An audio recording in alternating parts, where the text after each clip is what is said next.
જોતા રહો અમારી YouTube ચેનલ ICE રાજકોટ અને અમારી ચેનલને સબસ્ક્રાઇબ કરો અને બેલ આઇકોન પ્રેસ કરો જેથી દરેક નવા વિડીયોની નોટિફિકેશન મેળવી શકો. નમસ્કાર વિદ્યાર્થી મિત્રો, ICE ના YouTube ચેનલ પર હું અનિતા જવાન ફરી એક વખત તમારા બધાનું હાર્દિક સ્વાગત કરું છું. સો આજે ફરી એક વખત સજેશન હતું સ્ટુડન્ટ્સનું કે વોકેબ્લરી ઉપર એક ટોપિક લઈ લ્યો. સો વોકેબ્લરીની સિરીઝ હવે ચાલુ કરીશ અને વોકેબ્લરીમાં સૌથી પહેલાં તો આપણે એ સમજીએ કે ઘણી વખત સ્ટુડન્ટ્સ મને કહેતા હોય કે મેડમ વોકેબ્લરી યાદ નથી રહેતી, એના માટે કોઈ ટ્રિક્સ છે, કોઈ ટેકનિક છે. તો સૌથી પહેલાં એ જણાવી દઉં સ્ટુડન્ટ્સને કે ડિક્શનરીમાં 1.47 લાખ વર્ડ્સ છે, મોર ધેન 1.47 લાખ વર્ડ્સ, એટલે 1.5 લાખ જેટલા શબ્દો છે. હવે તમે વિચાર કરો, જ્યારે તમે કોઈને કહો કે મારે કોમ્પિટિટિવ એક્ઝામની તૈયારી કરવી છે, મારે ઇંગ્લિશ શીખવું છે અથવા સ્પોકન ઇંગ્લિશ શીખવું છે, તો પહેલો આપણને જે એડવાઇસ મળશે ને, પહેલી એડવાઇસ એ શું હશે? ડિક્શનરી વાંચો. મારું કહેવાનું એમ છે કે ડિક્શનરી નહીં વાંચો, ત્યાં સુધી નહીં વાંચો જ્યાં સુધી ડિક્શનરી કઈ રીતે વાંચવી એ આપણને ખબર ના પડે. ઓકે, સો આજે આપણે શું કરશું? આજે હું તમારા માટે લઈને આવી છું રૂટ વર્ડ્સ. આપણે સૌથી પહેલાં પાયાથી શરૂઆત કરીએ. શબ્દોને આપણે કેવી રીતે યાદ રાખવાના, તો એના માટે આપણી પરીક્ષામાં સિનોનિમ્સ આવે છે, એન્ટોનિમ્સ આવે છે, એવા બધા શબ્દો આવે છે, વન વર્ડ સબસ્ટિટ્યુશન આવે છે. તો આપણે આજનો જે ટોપિક છે ને એને આપણે રૂટ વર્ડ્સ કહેશું. રૂટ વર્ડ્સ તમે સાંભળેલું જ હશે કે રૂટ વર્ડ એટલે શું. તો હવે ઇંગ્લિશ જે છે એ બે ભાષામાંથી આવેલી છે, લેટિન અને ગ્રીક. ઓકે, લેટિન અને ગ્રીક ભાષામાંથી ઇંગ્લિશ આવેલી છે. ડન. તો આજે હું તમને અમુક એવા શબ્દો શીખડાવીશ કે જે શબ્દ તમે આ વર્ડ તો સાંભળેલો જ હશે, પ્રિફિક્સ અને સફિક્સ.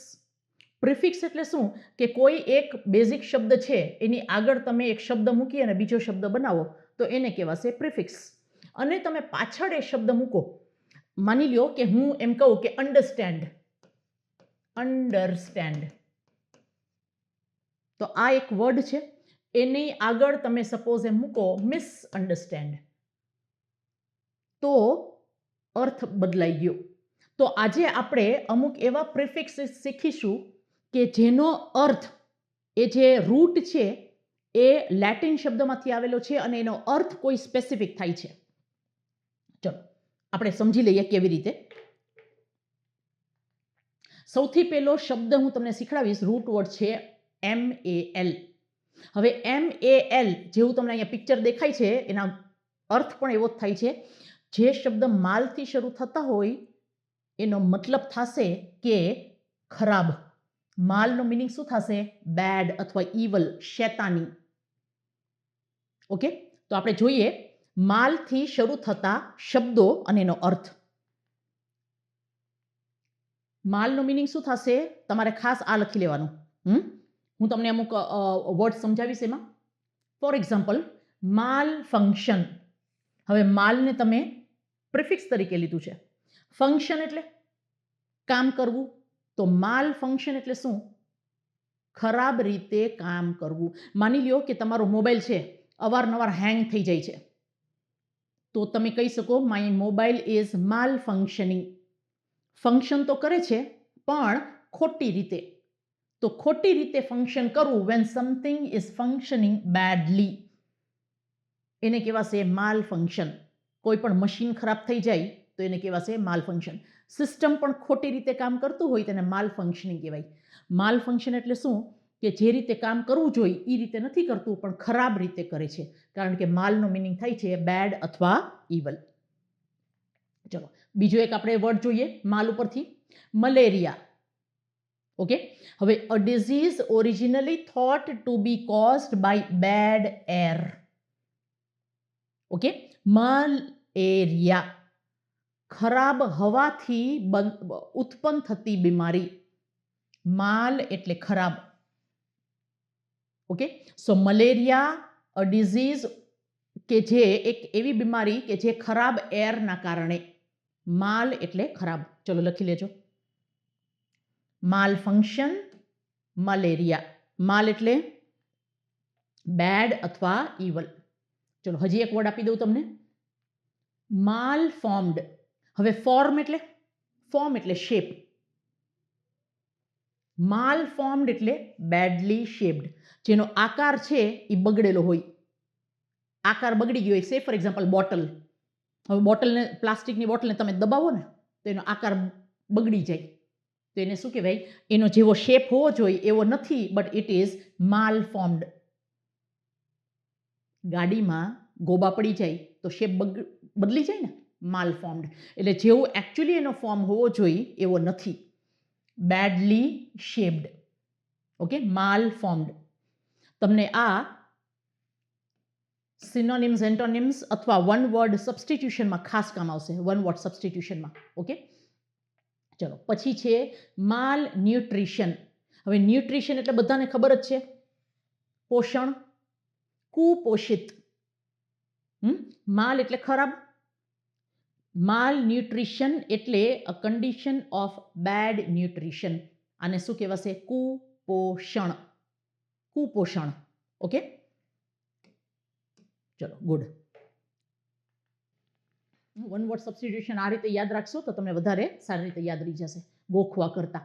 માલ નરિશ્ડ, માલ ન્યુટ્રિશન એટલે કુપોષણ, અને માલ નરિશ્ડ એટલે કુપોષિત.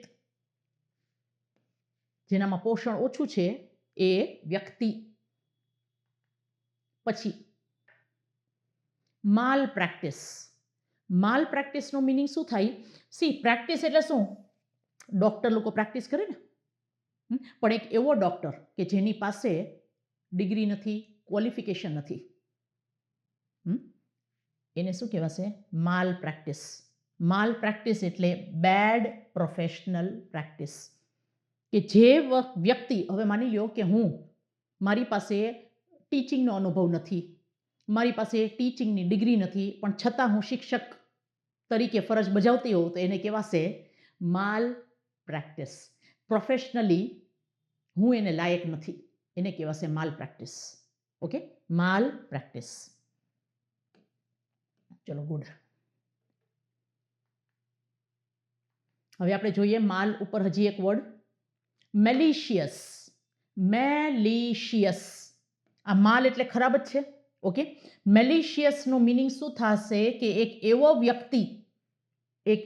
વ્યક્તિ કે જેને ખરાબ કામ કરવા માટે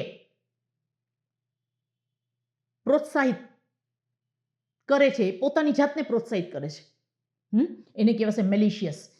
ઘણા વ્યક્તિઓ એવા હોય, તમે લોકો સિરિયલ જોતા હશો તો સિરિયલમાં વેમ્પ હોય ને, નોર્મલી બૈરાઓ જ હોય છે અનફોર્ચ્યુનેટલી, તો એ લોકો હંમેશા બીજા વિશે ખરાબ વિચારતા હોય. ઘરમાં કોક ને કોક એવી વ્યક્તિ તો હોય જ. ઓકે, તો એ જે વ્યક્તિ છે ને એને કહેવાશે મેલિશિયસ, કે જે હંમેશા બીજા માટે ખરાબ કરવા માટે વિચારતા હોય છે, કે કોકનું ખરાબ થાય. એ વ્યક્તિને શું કહેવાય? મેલિશિયસ. એક એવો વ્યક્તિ કે જે ખરાબ કામ કરવા માટે પોતાની જાતને જ પ્રોત્સાહન આપે છે, મેલિશિયસ. Okay, next. ઇવલ એટલે શૈતાની, ખરાબ, અને પ્રોન એટલે આદત હોવી. પછી છે મેલિન. મેલિન, આનો ઊંચા લખીને લેજો, વાંચવામાં કામ આવશે. મેલિન એટલે શું? બીજા વિશે ખરાબ બોલવું, બીજા વિશે ખરાબ વાતો ફેલાવી. He was maligning my image in the society. મારી ઇમેજને એ ખરાબ કરતો હતો, એને કહેવાય મેલિન. કોઈના પણ વિશે ખરાબ બોલવું, to speak bad about others, malign. Okay, so આ મેલ અથવા માલ ક્લિયર થયું? મેલ અથવા માલ એટલે શું? ખરાબ, બેડ અથવા ઇવલ. વન વર્ડ સબસ્ટિટ્યુશનમાં કામ આવશે. સી, વન વર્ડ સબસ્ટિટ્યુશન કઈ રીતે કરવાના? તો આ રીતે તમે અલગ અલગ પેલા રૂટ વર્ડ યાદ રાખી લ્યો, અને પછી એને લગતા 10 શબ્દો કરતા જાઓ દરરોજ, તો યાદ રાખવામાં ઇઝી થઈ જશે. હવે આપણે બીજો શબ્દ લઈએ. બીજો શબ્દ છે ફિલ, PHIL. જે શબ્દ ફિલથી શરૂ થતા હોય, ફિલનો મિનિંગ થાય છે, અહીંયા તમને દેખાય જ છે, is a sign of love. Phil એટલે લવ. ફિલ એટલે લવ. આ ગ્રીક શબ્દમાંથી આવેલો શબ્દ છે. જો રૂટ શું છે એનો, ફિલ શબ્દ ક્યાંથી આવેલો છે? ગ્રીક ભાષામાંથી. ઓકે, એનો અર્થ શું થાય છે? લવ. તો આપણે જોઈએ. Philip, Philip a lover of horses, એક એવો વ્યક્તિ કે જેને ઘોડાઓ પ્રત્યે પ્રેમ છે. ફિલ એટલે લવ. ઓકે, અને Philip a lover of horses. Second, philosopher, philosopher a lover of wisdom, wisdom એટલે જ્ઞાન, જ્ઞાનનો પ્રેમી. ફિલોસોફર, ફિલોસોફી તો તમને ખબર જ છે, જે બધાને જ્ઞાન વેચતા હોય, ઘણા બધા વિડીયોઝ આવતા હોય ને, ફિલોસોફીને આમ કરવું જોઈએ આમ કરવું જોઈએ, એને કહેવાશે philosopher a lover of wisdom. જો આ રીતે કરશો તો યાદ રહી જશે. હા, ફિલ એટલે લવ. પછી ફિલોડેન્ડ્રોન, ફિલોડેન્ડ્રોન, ફિલોડેન્ડ્રોન એટલે a person who loves trees, વૃક્ષોને પ્રેમ કરનારો. ફિલોડેન્ડ્રોન અ lover of trees.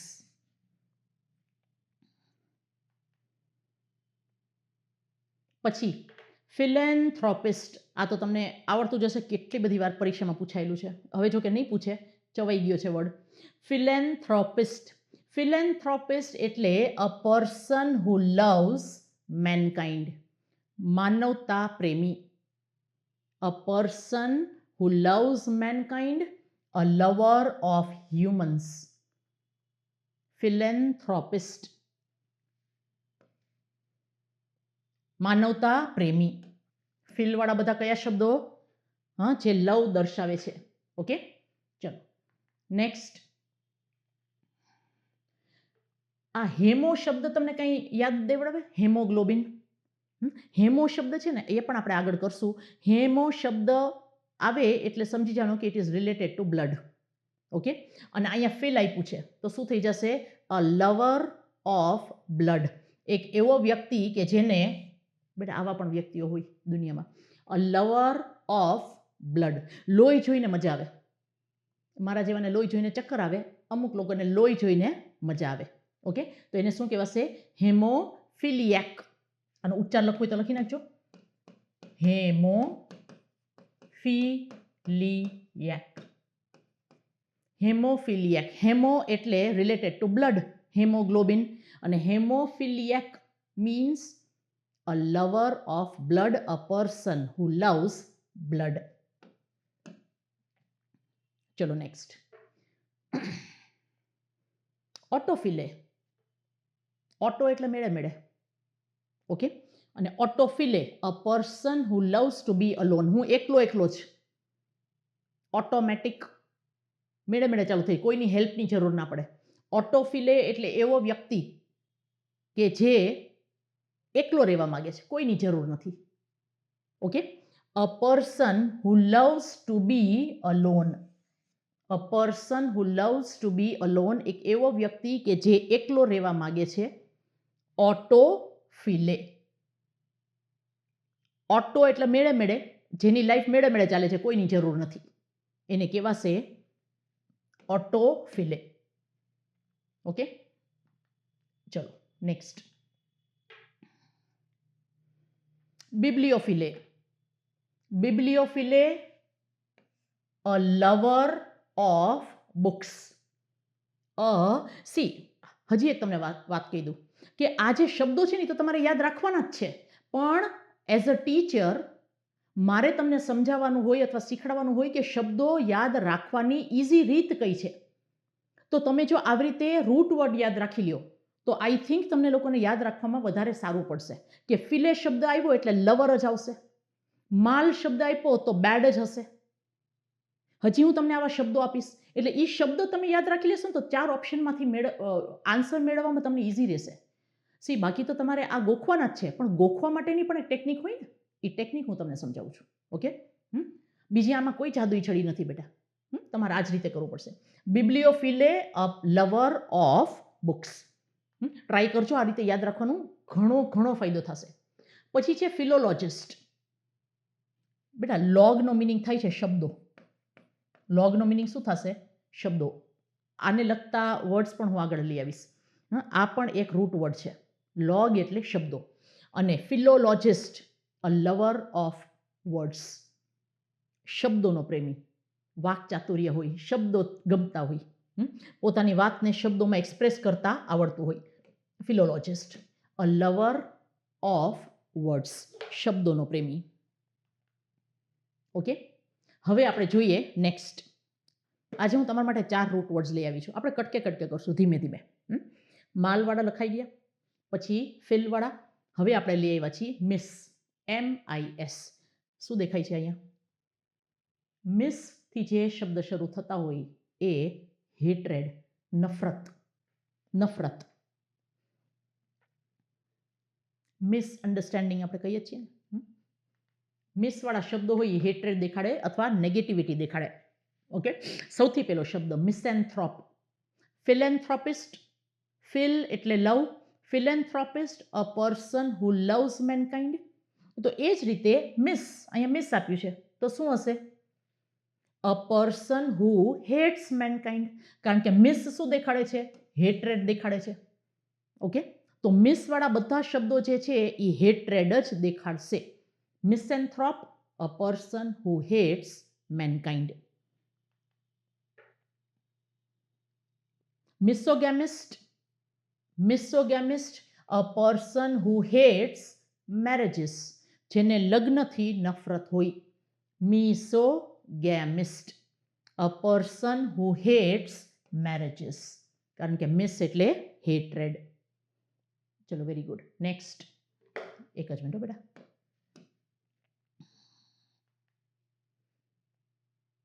મિસોજિનિસ્ટ. Misogynist means a person who hates women. આ તમારે જીન યાદ રાખવાનું છે. ગાયનેકોલોજિસ્ટ, એવા બધા શબ્દો જે આવશે. Misogynist a person who hates women. એક એવો વ્યક્તિ કે જેને સ્ત્રીઓથી નફરત છે. Misogynist. Misogamist a person who hates marriages. Misogynist a person who hates women. Mis એટલે નફરત. ઓકે, હવે મિસોનિસ્ટ. અને ઉચ્ચાર લખવું તો લખી નાખજો. મિસોનિસ્ટ. મિસોનિસ્ટ એટલે a person who hates changes. લાઈફમાં એક પણ પ્રકારના ચેન્જીસ આવે ને એ એને ના ગમે. આપણી લાઈફ જેમ છે એમ જ ચાલવી જોઈએ. કાંઈ પણ ચેન્જીસ આવે તો એ ન ગમે. સવારે ઉઠું છું, છાપું વાંચું છું, તૈયાર થાઉં છું, ઓફિસે જાઉં છું, બપોરે આવું છું, જમું છું, પાછી ઓફિસે જાઉં છું, ભણાવું છું. એમાં કાંઈ ચેન્જીસ આવે ને એ આપણને પસંદ નથી. માની લો કે વચ્ચે કોઈકના મેરેજ આવી ગયા તો રૂટીનમાં તો ચેન્જીસ થાય ને. અત્યારે આ પેન્ડેમિક આવી ગયું તો આખી લાઈફસ્ટાઈલ બદલાઈ ગઈ છે. એ ગમે નહીં. મારી જે લાઈફસ્ટાઈલ છે એમાં કાંઈ ચેન્જીસ આવવા જોઈએ નહીં. એવા વ્યક્તિને શું કહેવાશે? Misoneist. A person who hates changes. Changes, બદલાવ ગમે નહીં. અને લાઈફમાં જો આગળ વધવું હોય તો બદલાવ તો લઈ આવવો જ પડે. સ્વભાવમાં લઈ આવવો પડે, એટીટ્યુડમાં લઈ આવવો પડે અને લાઈફસ્ટાઈલમાં પણ લઈ આવવો પડે. ઓકે, સો આઈ હોપ આપણે કોઈ મિસોનિસ્ટ ના બનીએ. ડન? ચલો next. Misologist. Misologist a person who hates logic. વાતમાં લોજિક તો હોવું જોઈએ ને. લોજિક એટલે શું? સમજદારી. ઇલોજિકલ વાત કરો તો ચાલે, ધડ માથા વિનાની. પણ આ વ્યક્તિને ચાલે. અ પર્સન હુ હેટ્સ લોજિક. કે દરેક વસ્તુમાં શું લોજિક? લોજિક. લોજિક એટલે સમજદારી. દરેક વસ્તુમાં લોજિક જરૂરી નથી એ માનનારો મિસોલોજિસ્ટ. હી હેટ્સ લોજિક. કારણ કે સમજદારીની વાતમાં છે ને થોડા કષ્ટ ઉપાડવા પડે અને બાકી તો એમને ચાલે. લોજિકવાળી વાતો કરવામાં થોડી તકલીફ તો પડે. ચલો પછી છે મિસોકેપ્નિસ્ટ. મિસોકેપ્નિસ્ટ એટલે એક એવો વ્યક્તિ હુ હેટ્સ ટોબેકો. કોઈ પણ પ્રકારનું વાસ આવતી હોય ટોબેકોની. ટોબેકો એટલે આપણને ના ખબર હોય એવું બને નહીં, ધૂમ્રપાન.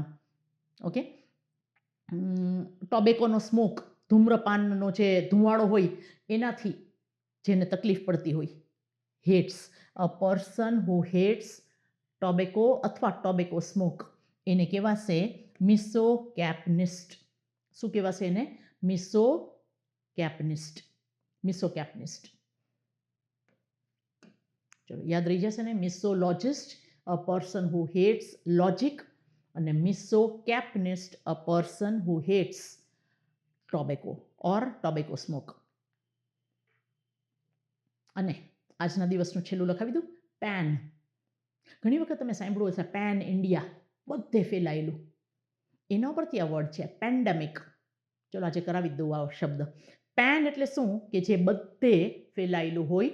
ઓકે, પેન લખી નાખો. પેન એટલે ઓલ અથવા હોલ. ઓલ અથવા હોલ. જે લોકો પ્રોફેશનલ્સ હશે એ લોકો સમજી ગયા હશે આ શબ્દ પેન ઇન્ડિયા. અમારી ઓફિસ છે ને પેન ઇન્ડિયા છે.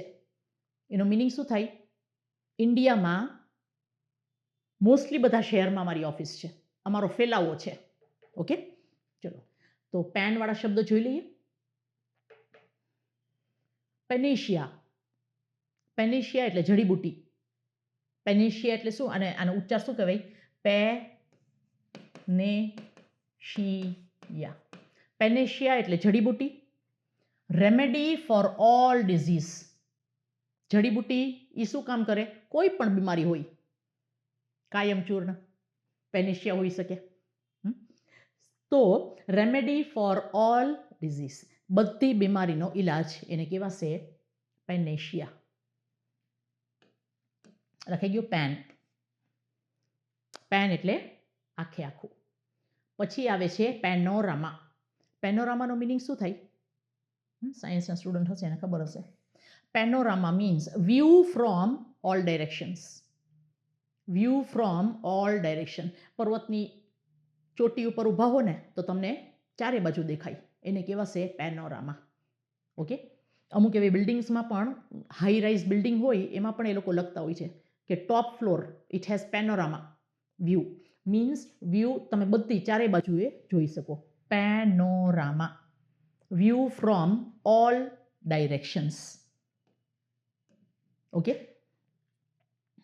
ચલો પછી પેન્ડેમિક. ઓહો, આ શબ્દથી તો આપણે હવે સાથે જ જીવવાનું છે થોડોક ટાઈમ. ઓકે, પેન્ડેમિકનો મિનિંગ શું થશે? Spread in all direction. ચારેય બાજુ ફેલાયેલું એને કહેવાશે પેન્ડેમિક. આફત છે તો ચારેય બાજુ ફેલાયેલી છે, કોઈ બાકી નથી. બધી બાજુ, all sides. Pandemic, spread in all directions. Pandemonium. Pandemonium. પેન્ડેમોનિયમનો મિનિંગ થશે નોઇઝ ઇન ઓલ ડાયરેક્શન. ચારેય બાજુ અવાજ, ઘોંઘાટ. તો બધી બાજુ અવાજ હોય એને કહેવાશે પેન્ડેમોનિયમ. કારણ કે પેનનો મિનિંગ શું થશે? બધી બાજુ. પેન્ડેમોનિયમ મીન્સ નોઇઝ. આનો ઉચ્ચાર લખી નાખો.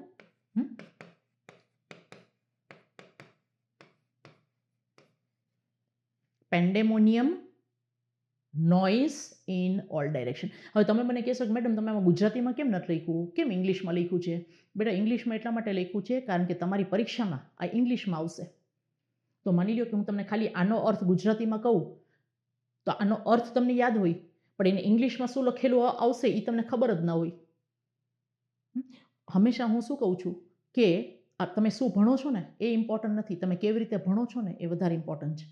તમારી પરીક્ષામાં વન વર્ડ સબસ્ટિટ્યુશનમાં આવવાનું છે, તો વન વર્ડ સબસ્ટિટ્યુશન તમને ગુજરાતીમાં નહીં કહે, તમારે ઇંગ્લિશમાં યાદ રાખવા પડશે. તો આ જે છે ને, હવે માની લો કે તમે અહીંયા સ્પ્રેડ ઇન ઓલ ડાયરેક્શન એ જ ભૂલી ગયા. એ તો કારણ કે ભૂલી ગયા નહીં, એ તો કરાવ્યું જ નથી મેં. માની લો કે મેં કરાવ્યું જ નથી, હું ખાલી આ શબ્દ લઈ આવી પેન્ડેમિક અને મેં લખી નાખ્યું કે ચારે બાજુ ફેલાયેલું. તો તમને અત્યારે મજા આવી જશે કે સમજાઈ ગયું પેન્ડેમિક એટલે ચારે બાજુ ફેલાયેલું. પણ જો પરીક્ષામાં એવી રીતે આવ્યું કે સ્પ્રેડ ઇન ઓલ ડાયરેક્શન, તો કે આ આઉટ ઓફ સિલેબસ છે કંઈક, નહીં ચાલે. એટલા માટે આ ઇંગ્લિશમાં લખ્યું છે. આ ઇંગ્લિશમાં લખ્યું છે કારણ કે તમારે ઇંગ્લિશમાં જ શીખવાનું છે. હું એક્સપ્લેનેશન ભલે ગુજરાતીમાં કરીશ. ઇઝ ઇટ ઓકે બેટા? સો અત્યારે મારી સામે ભલે તકલીફ પડે પણ આપણે આ રીતે કરવાનું. ઓકે, એક્ઝામમાં તકલીફ ના પડવી જોઈએ. ચલો, પેનાર્ચી. હા, આર્ચી તો યાદ છે ને, ગવર્મેન્ટ, રૂલ. મોનાર્ચી, એનાર્ચી, તો એ જ રીતે પેનાર્ચી. એનાર્ચી એટલે શું? Absence of government. આપણે પછી ગવર્મેન્ટ વિશે કરશું. પેનાર્ચી. પેનાર્ચીનો મિનિંગ શું થશે? Equal rule for all. બધા માટે. આર્ચી એટલે રૂલ અને પેન એટલે બધા. બધા માટે સરખો નિયમ. બધા માટે સરખો નિયમ. એક દેશ એક લો. ખબર નહીં, મારો વિષય નથી, પણ ઇન્ડિયન છીએ એટલે આપણને એટલું તો ખબર હોવી જોઈએ. શેની વાતો ચાલે છે આજકાલ. પછી છે પેનોફોબિયા. હવે ફોબિયા એટલે પણ તમને ખબર જ છે. ફોબિયા એટલે ડર. આપણે ફોબિયાસ પણ કરવાના છે ને, હું એ પણ કરાવી દઈશ. ફોબિયા એટલે ડર અને પેન એટલે બધું, આખું, બધા. તો પેનોફોબિયા એટલે ફિયર ઓફ ઓલ. બધાથી બીક લાગતી હોય, કોઈ બાકી ના રહે. ઓકે, પેનોફોબિયા મીન્સ ફિયર એટલે ડર, fear of all. Okay, pan એટલે ઓલ અથવા હોલ. તો આ હતા આજના આપણા 4 શબ્દો. નેક્સ્ટ લેક્ચરમાં હું બીજા 4 શબ્દો લઈ આવીશ. તો સ્ટુડન્ટ્સ, તમે જ્યારે પૂછો કે મેડમ અમારે વોકેબ્લરી કેવી રીતે કરવાની, તો આ એક સ્ટાઇલ હજી આપી છે તમને કે આ રીતે વોકેબ્લરી કરો તો વધારે સારી રીતે યાદ રહે. કે માલ એટલે કયો શબ્દ હશે, ખરાબને લગતું હશે, ફિલ એટલે લવને લગતું હશે, તો પછી આપણે 4 ઓપ્શનમાંથી એ જ ગોતવાના ને. ઓકે, સો આ રીતે આજના 4 શબ્દો તમે કરી લ્યો. અને આમાં જો કંઈ ડાઉટ્સ કે કંઈ ક્વેરીઝ હોય તો તમે પણ, થેન્ક યુ, તમે લોકો બહુ સારા કમેન્ટ્સ આપો છો. આઈ એમ રિયલી વેરી ગ્રેટફુલ કે તમે લોકોએ એઝ અ ટીચર મને એક્સેપ્ટ કરી છે. અને હા, 28 વર્ષથી આ ભણાવું છું, પણ ઓનલાઈનમાં ફર્સ્ટ એટેમ્પ્ટ હતી. So thank you very much. Next લેક્ચરમાં હું ફરી એક વખત તમારી સામે આવો જ કંઈ ટોપિક લઈને હાજર થઈશ. ત્યાં સુધી મને રજા આપો. જય હિન્દ, જય ભારત.